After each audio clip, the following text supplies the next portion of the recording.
BA third year के students का आज इस ई कंटेंट्स में स्वागत है। प्रिय विद्यार्थियों, आज हम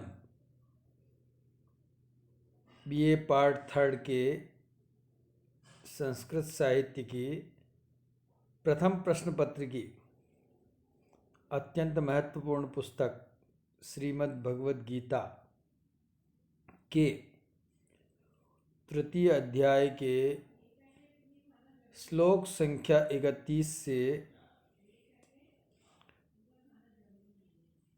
34 तक का अध्ययन करेंगे। आप सभी सावधानी से इस व्याख्यान को सुनें और यदि कोई प्रश्न हो तो उसका उत्तर अवश्य लिखें।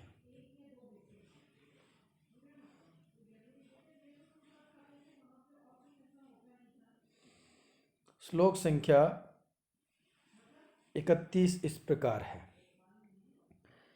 ये मे मतमिदं नित्यमनुतिष्ठन्ति मानवाः श्रद्धावन्तो मुच्यन्ते तेऽपि कर्मभिः। एक बार पुनः। ये मे मतमिदं नित्यम अनुतिष्ठन्ति मानवाः श्रद्धावन्तो मुच्यन्ते तेऽपि कर्मभिः।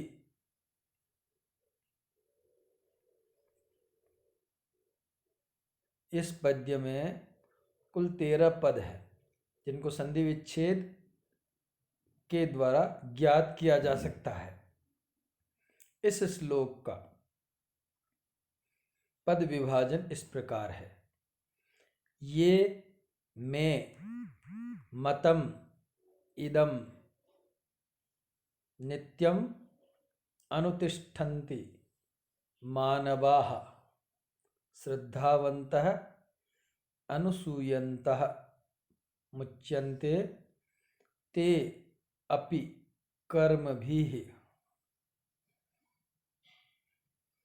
पुनः एक बार पद विभाजन इस प्रकार है।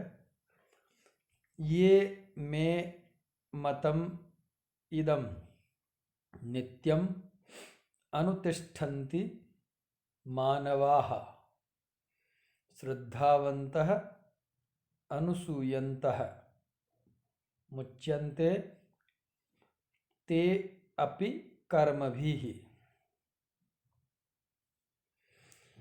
इन पदों को सही क्रम में जोड़ने पर अन्वय की प्राप्ति होती है। इस पद्य का अन्वय इस प्रकार होगा। ये श्रद्धावन्तः अनुसूयन्तः मानवाः में इदं मतम नित्यम अनुतिष्ठन्ति ते अपि कर्मभिः मुच्यन्ते।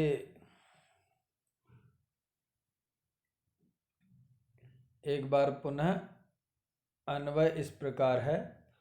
ये श्रद्धावन्तः अनुसूयन्तः मानवाः में इदं मतम नित्यम अनुतिष्ठन्ति ते अपि कर्मभिः मुच्यन्ते।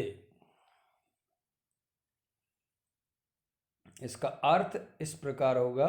ये जो श्रद्धावंत श्रद्धा से युक्त श्रद्धालु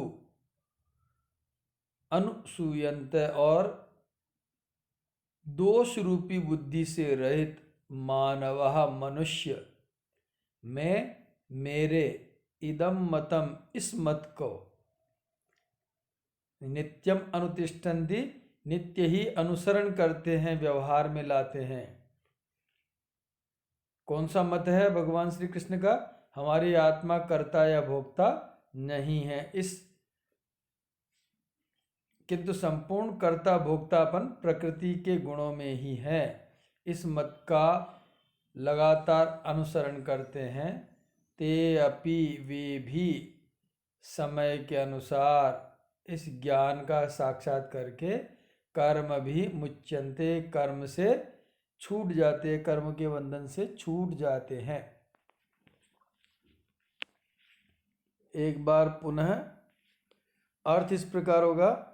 ये जो श्रद्धावंत श्रद्धा से युक्त अनुसूयन्त दोष रूपी बुद्धि से रहित मानवाः मनुष्य में मेरे इदम मतम इस मत का, कौन सा मत है कि हमारी आत्मा कर्ता या भोक्ता नहीं है, किंतु संपूर्ण कर्ता और भोक्ता किसके अधीन है? प्रकृति के अधीन है। अतः प्रकृति के गुण ही वस्तुतः कर्ता और भोक्ता होते हैं। इस मत का नित्यम अनुतिष्ठन्ति, नित्य ही अनुसरण करते हैं।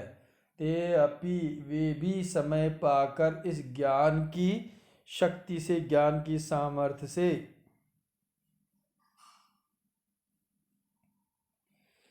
कर्म भी मुच्यन्ते, कर्म बंधन से छूट जाते हैं।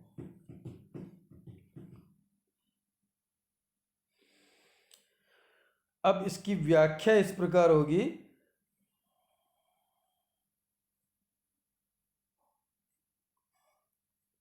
व्याख्या, इस श्लोक में भगवान श्री कृष्ण अर्जुन को कर्म योग के बाद सार रूप में उपदेश दे रहे हैं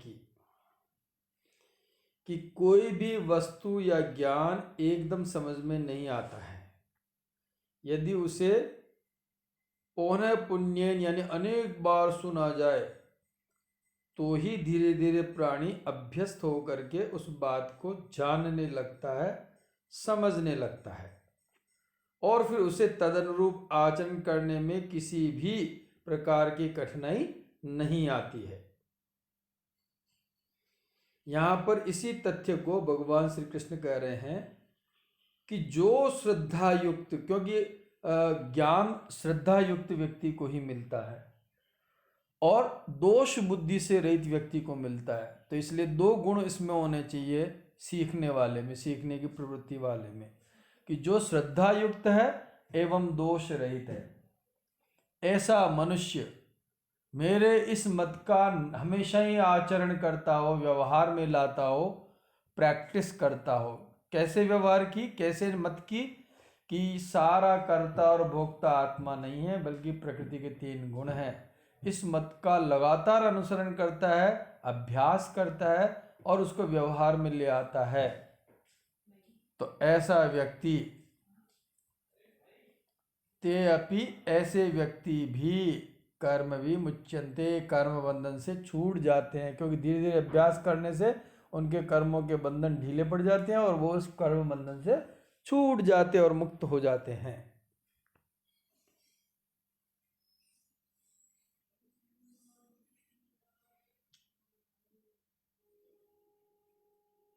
अब इसमें टिप्पणियां इस प्रकार है। ये यत शब्द प्लस प्रथमा बहुवचन श्रद्धावंतः, श्रद्धा धन मतु प्रत्यय श्रद्धावत प्लस प्रथमा बहुवचन, अनुसूयन्तः अनु उपसर्ग शून्य धातु शत्रु प्रत्यय प्लस प्रथमा बहुवचन, मानवाः मानव प्लस प्रथमा बहुवचन, अनुतिष्ठन्ति अनु उपसर्ग स्था धातु लट लकार प्रथम पुरुष बहुवचन, मुच्यन्ते मुच धातु यक प्रत्यय प्लस लट लकार प्रथम पुरुष बहुवचन, आत्मनेपद।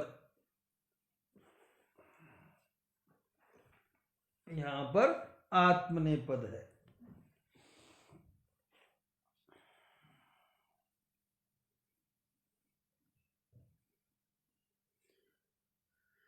अब 32वां श्लोक, ये त्वेतदभ्यसूयन्तो नानुतिष्ठन्ति मे मतम सर्वज्ञान विमूढ़ात् स्तान विद्धि नष्टान चेतसः।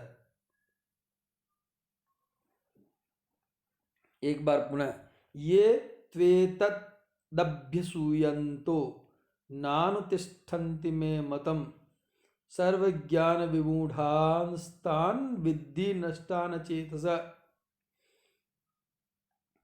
इस श्लोक में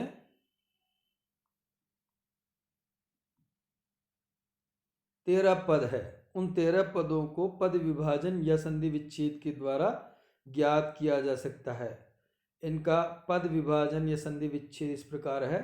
ये तु एतत् अभ्यसूयन्तः न अनुतिष्ठन्ति मे मतम् सर्वज्ञान विमूढ़ाः तान् विद्धि नष्टा न चेतसः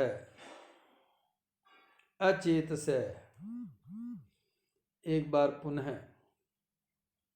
ये तु एतत् अभ्यसूयन्तः न अनुतिष्ठन्ति मे मतम् सर्वज्ञान विमूढ़ाः तान् विद्धि नष्टा अचेतसः। इन 13 पदों को सही क्रम में लगाने पर अन्वय की प्राप्ति होती है, जो कि अभ्यास के द्वारा संभव है। इस श्लोक का अन्वय इस प्रकार होगा, ये अचेतसः एतत् मे मतम् अभ्यसूयन्तः न अनुतिष्ठन्ति तान् सर्वज्ञान विमूढ़ान् तु नष्टान विद्धि। एक बार पुनः, ये अचेतसः एतत् मे मतम् अभ्यसूयन्तः न अनुतिष्ठन्ति तान् सर्वज्ञान विमूढ़ान् तु नष्टान विद्धि। ये अचेतसः जो मूर्ख लोग एतत् मे मतम् इस मेरे मत को अभ्यसूयन्तः दोष दृष्टि रखते हुए न अनुतिष्ठन्ति अनुसरण नहीं करते हैं, उसके अनुसार व्यवहार नहीं करते हैं, तान उन सर्वज्ञान विमूढ़ान सब प्रकार के ज्ञानों से विमूढ़ हुए चित्त वालों को तो नष्टान विद्धि नष्ट ही जानो, उनको नष्ट हुआ ही समझो। एक बार पुनः, ये जो अचेतसः मूर्ख लोग एतत् मे मतम इस मेरे मत को अभ्यसूयन्तः दोष दृष्टि रखते हुए कि आत्मा कर्ता भोक्ता नहीं है, हम ये कैसे मान लें, इसके उनके अनुसार व्यवहार नहीं करते हैं, न अनुतिष्ठन्ति उस बात के अनुसार व्यवहार नहीं करते हैं, तान उन सर्वज्ञान विमूढ़ान सब प्रकार के ज्ञानों से विमूढ़ हुए चित्त वालों को तो नष्टान विद्धि कल्याण मार्ग से नष्ट हुआ ही समझो जानो। इसकी व्याख्या इस प्रकार होगी। इस श्लोक में भगवान श्री कृष्ण कह रहे हैं कि इंद्रियों या विषयों के प्रति आसक्ति का परित्याग न करने वाले प्राणी भी जीवित तो रहते हैं, किंतु उनको परम श्रेय या कल्याण का पथ प्राप्त नहीं होता है और वे संसार के बंधन से मुक्त नहीं हो सकते हैं। इसलिए भगवान श्री कृष्ण कह रहे हैं कि जो मेरे इस मत को नहीं मानते, ईर्ष्या के कारण और दाह के कारण जो मेरे इस मत का अनुसरण नहीं करते हैं, वे सभी प्रकार के ज्ञान से मोहित चित्त वाले हैं और वे कभी भी कर्म बंधन से मुक्त हो ही नहीं सकते। एक बार पुनः भगवान श्री कृष्ण का अर्जुन के प्रति कथन है कि जो व्यक्ति मेरे इस मत को, मेरा मत क्या है कि आत्मा कर्ता और भोक्ता नहीं है, अभी तो प्रकृति के तीनों गुण ही कर्ता और भोक्ता है, इस मत को ईर्ष्या के कारण स्वीकार नहीं करते हैं, तो वे सभी प्रकार के ज्ञानों से रहित होने के कारण कल्याण के मार्ग से नष्ट हो जाते हैं और उनको कभी भी परम श्रेय की प्राप्ति नहीं होती है। टिप्पणियां, इसमें टिप्पणियां इस प्रकार है। अभ्यसूयन्त अभि उपसर्ग सोय धातु णिच प्रत्यय क्षत्रि प्रत्यय प्लस प्रथमा बहुवचन। अनुतिष्ठन्ति, अनु उपसर्ग स्था धातु लट लकार प्रथम पुरुष बहुवचन। मतम, मतम शब्द में व्याकरण क्या होगी? मन धातु मानना प्लस कृतय प्रत्यय। सर्वज्ञान विमूढ़ाः, सर्वज्ञानैः विमूढ़ः यः सः बहुव्रीहि समास। विद्धि, विद धातु लोट लकार मध्यम पुरुष एक वचन। अचेतसः, न चेतसः नय तत्पुरुष समास। अब 33वां श्लोक इस प्रकार है। सदृशं चेष्टते स्वस्य प्रकृतिर्ज्ञानवानपि प्रकृतिं यान्ति भूतानि निग्रह किं करिष्यसि। एक बार पुनः। सदृशं चेष्टते स्वस्य प्रकृतिर्ज्ञानवानपि प्रकृतिं यान्ति भूतानि निग्रह किं करिष्यति।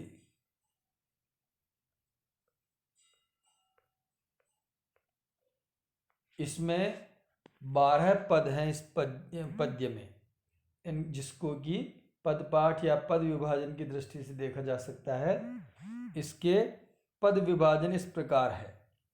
सदृशम चेष्टते स्वस्याः प्रकृतेः ज्ञानवान् अपि प्रकृतिं यान्ति भूतानि निग्रह किं करिष्यति। एक बार पुनः। सदृशं चेष्टते स्वस्याः प्रकृतेः ज्ञानवान् अपि प्रकृतिं यान्ति भूतानि निग्रह किं करिष्यति।